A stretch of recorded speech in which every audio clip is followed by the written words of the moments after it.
pumpkins.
I think they're really funny, and I put them all over the Makerspace.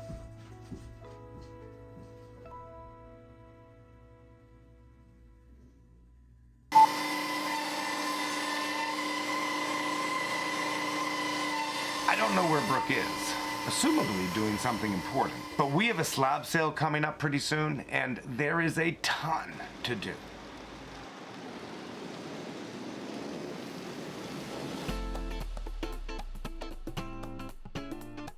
This time around, we want to add dimensioned lumber into the mix.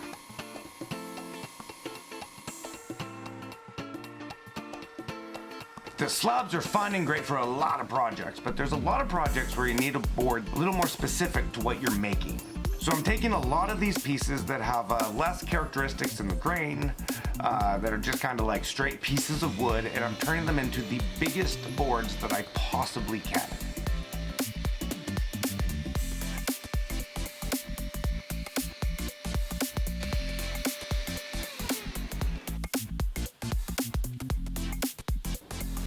Since I couldn't find Brooke, I asked Sarah to help. Hey, I'm Sarah.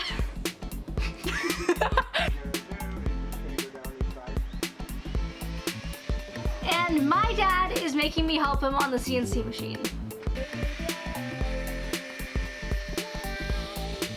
My dad says it'll be good for me to learn things and to do work.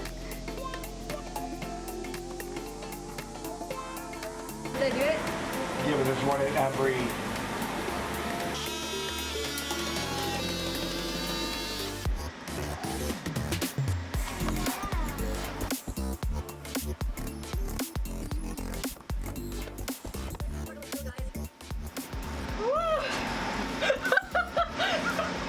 That was really difficult. I'm done. Here you go. When I'm doing different projects, I like bringing Sarah in sometimes so that she can get the basics of how to do things. I don't think you've ever done this, have you? Nope. Okay, so X axis is this direction, Y is this direction, Z is up and down. Okay, so right now we're on Y, and we're gonna go minus to come forward. We just spin that wheel.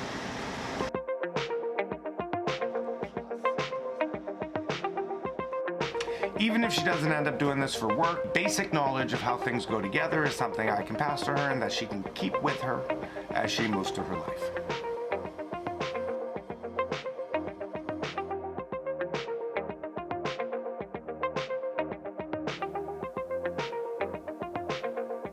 I really want to make a bookshelf because I have books and I don't have a shelf. As I watched the end cuts come off the slab, I realized that that would make a perfect resin river.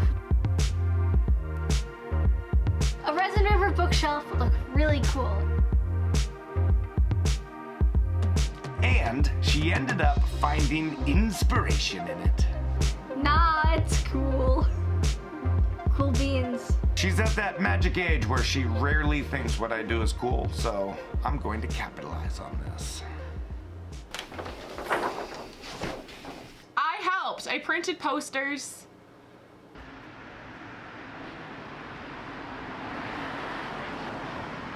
And then it was slab sale day.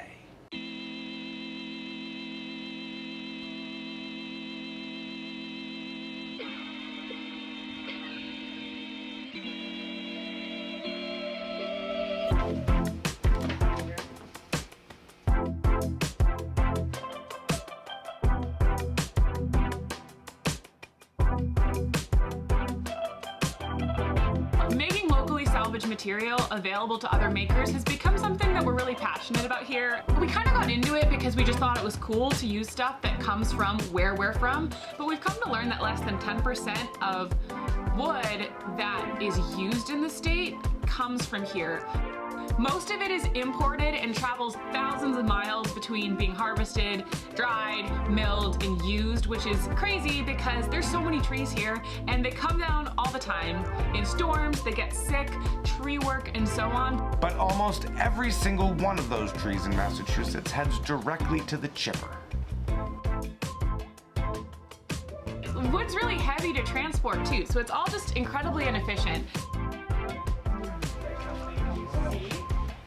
We're excited to continue using as much locally sourced lumber as we can in our own work, but also to make it accessible to other makers so that there is a more sustainable option. Every successful slab sale helps in getting us to the next slab sale so we can keep going with this.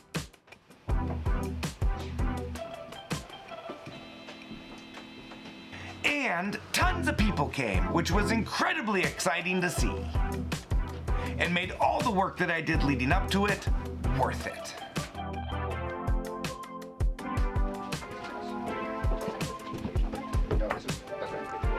And also, it's really a great time when we get to meet other makers from our area, like local to us. It's a super cool connection that we're all using the same material in a way.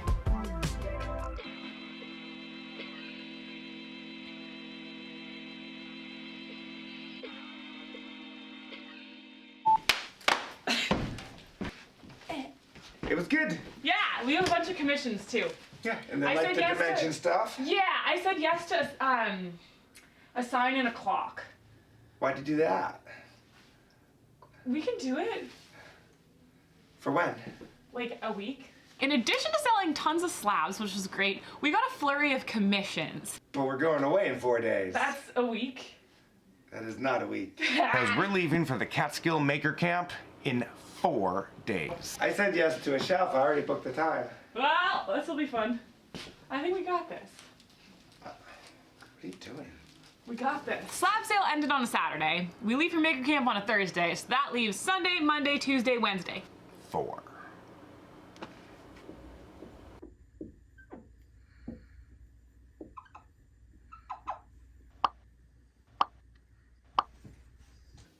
We just need to figure out the cure times on the resin. I think that's gonna be the hardest part. Because we Okay. can't make sawdust while the resin's curing. Okay, I'll do it. No, I'm gonna help! Yeah, okay. Ah! Project number 1, tick-tock, it's a clock. What? What? I did the design on this clock. The client wanted his wedding anniversary to be the only 2 numbers appearing on the clock, and then also have the last name in the middle. And once I had the design done, I sent this over to Michael, who got it set up on the CNC router.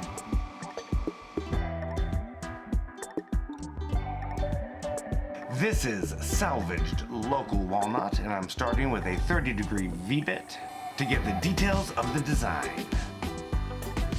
Before Brooke expertly handles the resin fill.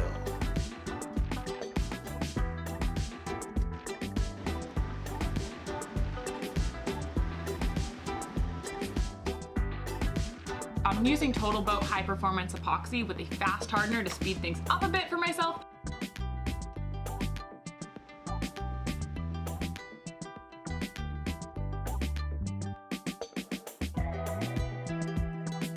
And then once that hardened all the way, about an hour or so, I could go back and cut out the clock.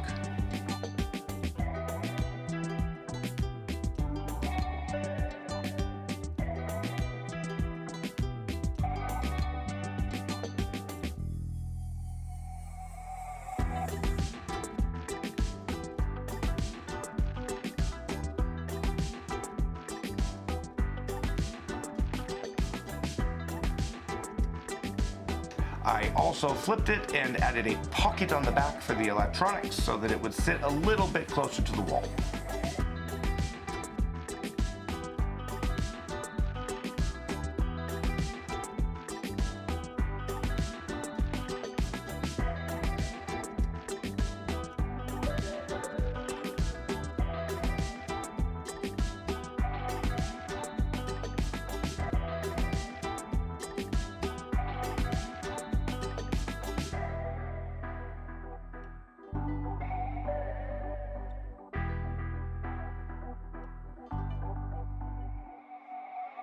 So I heard that at Maker Camp, there's gonna be a maker swap thing, so I think I'm gonna make a clock.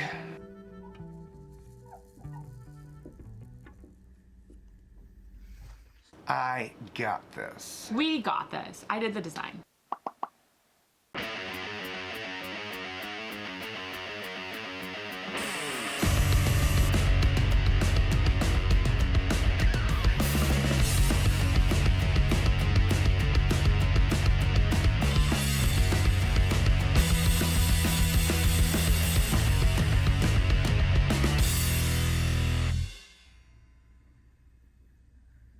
So job number 2 is a sign job, and this is basically an identical process to the clock. It's just a bit bigger in maple and just a finished product that's different a little bit because there's no hands on it, you know?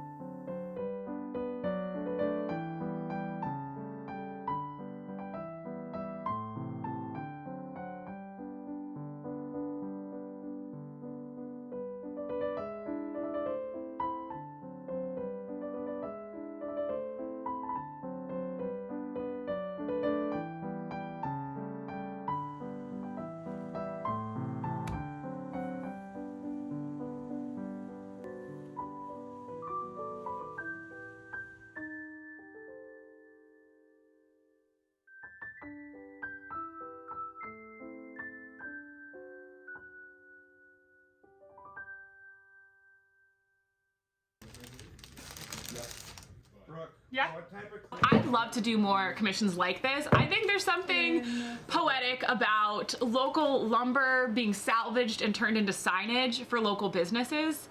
And plus, it looks really cool. I think it's really pretty, the contrast between the really gritty grain of the sugar maple and the crisp black inlay. That leaves the final project, which also happens to be the biggest project. It is a live edge slab countertop. Projects like this are interesting because when you have the finished piece, it looks like it's just a part of a tree that was plopped down and it became a counter. But it still requires the same amount of work as if you were making a dimension piece or really any other type of countertop. The client picked out a piece of pin oak at the slab sale. So for starters, this needed to be planed flat and then cut to size. Since it is just a piece of a tree, there are lots of holes and imperfections that need to be filled with resin. That resin then needs to cure, which can take hours, sometimes overnight, and then it needs to be sanded.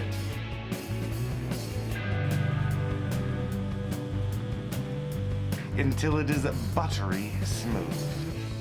Then you gotta pop the grain and then sand it again. So, this is getting stained. Yes. Okay. What color did they pick? Walnut.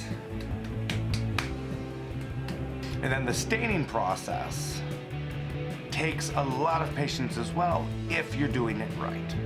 First, a pre-stain goes down, which helps to make it so that the stain applies evenly and there isn't any splotchiness in the finish. And then it's a series of very thin coats that penetrate and set in between until you achieve the coloring that you want.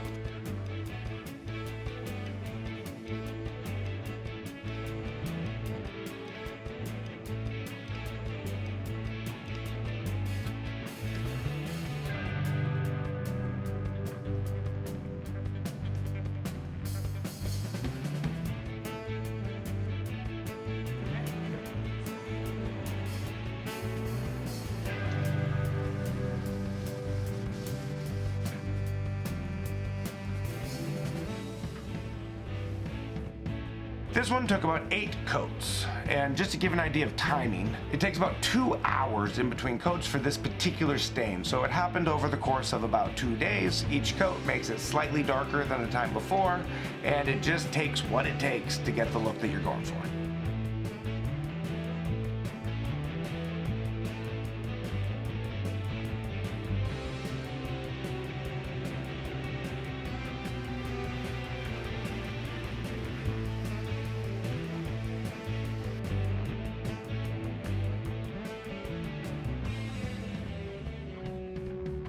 I let the final coat dry even longer than I did in between coats to make sure that all of the stain is completely dried. Then I sealed it with Osmo.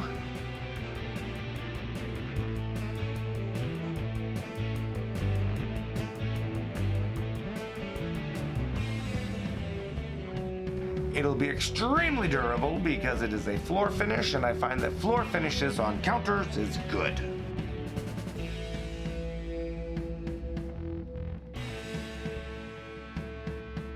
This was truly a reckless thing to try to get done in 4 days. It took the entirety of the 4 days, but I pulled it off and got it installed.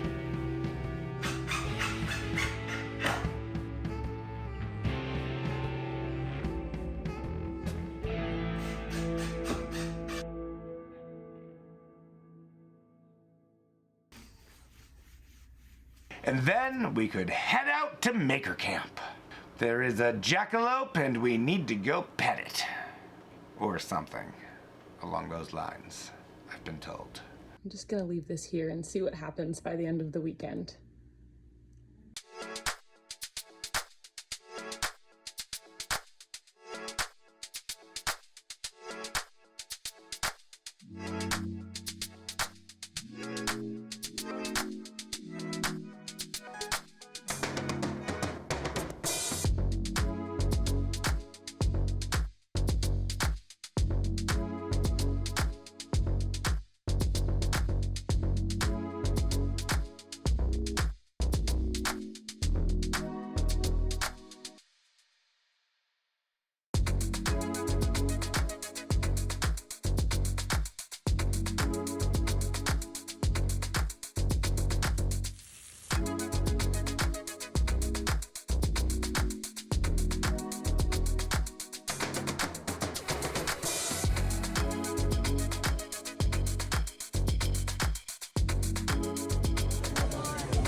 There we go, baby! Maker, the jackalope is beginning to breathe fire!